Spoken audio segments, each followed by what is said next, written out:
membre yi ci groupe dégg diine ci mbooleem ay sipooram ñu ngi leen di nuyu nuyoob lislaam di leen wax assalaamu aleykum wa rahmatullah. umpule woo leen mukk taxawaay bi dégg diine am ci tasaare xam-xam ak yaatal daawa sunna ci biir Sénégal ak li ko wër doomu réewum Sénégal di ci jëriñu ci biir réew mi ba ci bitim réew mu leen di jottali xam-xam bu dëppook alquraanul karim ak sunna yonent bi sallallahu alayhi wa sallam ak fu ngeen mën a nekk ci réewi àdduna bi liggéey bu rëy bi nag yeyoo nañu taxawu ko saxal ay dëggoom ba mu gën a mën a taxawe liggéeyam looloo tax dégg diine aajowoo yaatal couverture am ci yeneen région wu Sénégal yi ci lu génn Dakar ak di beesalaat ay matériel am saa su nekk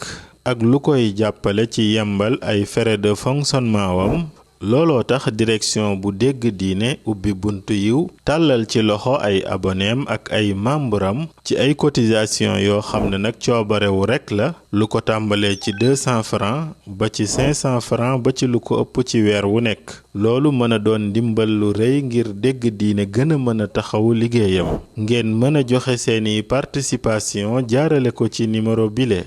78 514 78 38 ngeen mën ko jaarale ci Wave Orange Money Wizall Ria wala Western Union dégg diine seen loxo ci biir ngir mu gën a mën a jëm ci kanam